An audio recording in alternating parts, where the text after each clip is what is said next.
اور گناہ کا موقع ملے اور انسان پھر بھی توبہ کر لے اور انسان گناہ سے بچ جائے، پھر وہ شخص جب عبادت کرتا ہے تو اس کی عبادت کا عالم جدا ہوتا ہے۔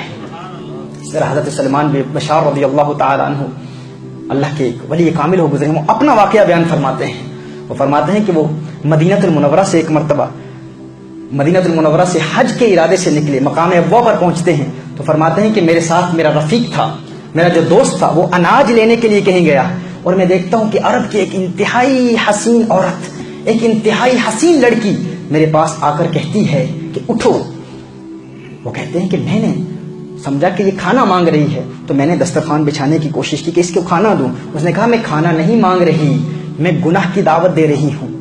حضرت سلمان بن بشار رضی اللہ تعالیٰ عنہ وہ فرماتے ہیں جب میں نے اس کی یہ بات سنی نا کہ وہ گناہ کی دعوت دے رہی ہے، اب دیکھیے غور کیجئے، اگر ہمارا امتحان لیا جائے، ہم جو کہتے ہیں کہ ذکر اللہ کی محفل میں جاتے ہیں زندگی میں سکون کیوں نہیں ملتا، حضور نے تو بتا دیا، امام مجاہد نے بتا دیا، اللہ کے قرآن سے اس بات کی تنقیح اور وضاحت ہو گئی کہ فقط اللہ اللہ کی صدائیں بلند کرنے سے یقیناً ثواب تو ملتا ہے، لیکن کبھی اس ذکر کو شک کی نگاہ سے نہ دیکھیے، کیونکہ حقیقی ذکر کیا ہے؟ فاروق اعظم فرماتے ہیں افضل الذکر الوقف عند الحرام، حقیقی ذکر کیا ہے؟ حرام کا موقع ملے حرام سے اجتناب کرنا، اللہ کو یاد کر لینا، یہ حقیقی ذکر ہے۔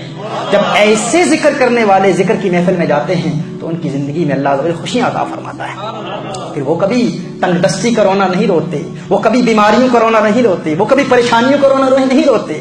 سلمان بن بشار فرماتے ہیں جب میں نے یہ سنا نا اتنی حسین عورت اور مجھے گناہ کی دعوت دے رہی ہے، فرماتے ہیں مجھے اللہ یاد آ گیا، اللہ ایسا یاد آ گیا کہ میں نے رونا شروع کر دیا، میں اس قدر رویا کہ وہ مایوس ہو کر چلی گئی۔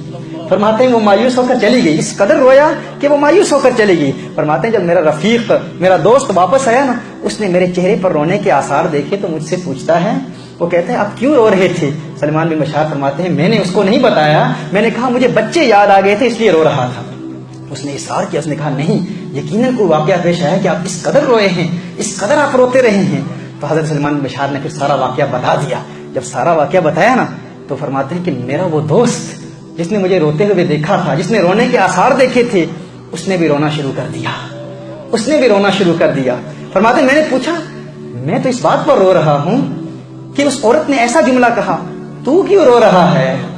تجھے کس بات نے رلایا؟ تو کیوں رو رہا ہے؟ اس نے کہا آپ تو اللہ کے خوف کی وجہ سے رو رہے ہیں، میں اس لیے رو رہا ہوں کہ اگر اس امتحان میں پڑ جاتا تو ناکام ہو جاتا، مجھ سے صبر نہ ہوتا، مجھے یہ بات رلا رہی ہے۔ اللہ اکبر کبیرہ، اللہ اکبر کبیرہ۔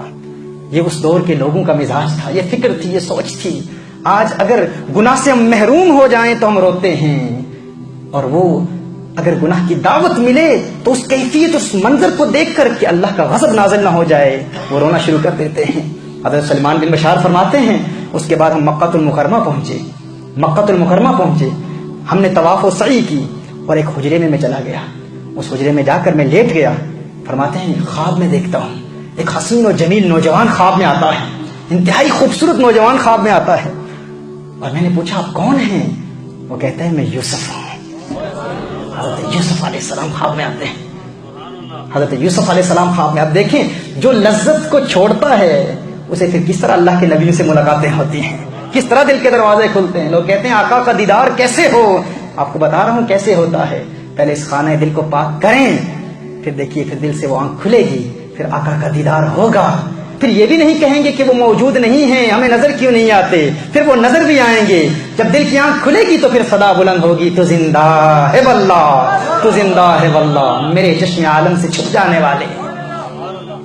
سلمان بن بشار فرماتے ہیں کہ اس وقت یوسف علیہ السلام سے میں نے پوچھا آپ یوسف علیہ السلام ہیں، ذرا یہ تو بتائیے کہ عزیز مصر کی بیوی سے جو آپ کا معاملہ ہوا تھا بڑا عجیب معاملہ تھا۔ عزیز مصر کی بیوی سے یوسف علیہ السلام کا جو واقعہ تھا وہ بڑا عجیب معاملہ تھا۔ حضرت یوسف علیہ السلام نے فرمایا ہاں میرا معاملہ تو عجیب تھا، لیکن ہے سلمان بن بشار اس اعرابی عورت سے جو تیرا معاملہ ہے وہ اس سے بھی عجیب ہے۔ اللہ اکبر کبیرہ، وہ اس سے بھی عجیب ہے۔ یعنی یوسف علیہ السلام ان کو داد دینے کے لیے خواب میں آئے، تسلی دینے کے لیے خواب میں آئے، ان کی حوصلہ افزائی کے لیے خواب میں آئے کہ تیرا وہ عمل اللہ کی بارگاہ میں مقبول ہو چکا ہے۔ محترم احبہ غور کیجیے، اگر ہم چاہتے ہیں کہ حقیقتاً ہمیں سکون ملے، تو رسالت مآب صلی اللہ علیہ وآلہ وسلم کی تعلیمات کے ذریعے یہ 9th پرنسپل ہے، 9th پرنسپل، جس کے ذریعے حضور اکرم صلی اللہ علیہ وآلہ وسلم کی تعلیمات کے ذریعے ہم پریشانیوں کا مقابلہ کر سکتے ہیں، مصیبتوں کا مقابلہ کر سکتے ہیں۔ اور یہ 9th پرنسپل کیا ہے؟ اللہ کا ذکر کرتے رہیں، لیکن فقط زبان سے ذکر نہ ہو، دل کو پاک کر کے اللہ کا ذکر کریں۔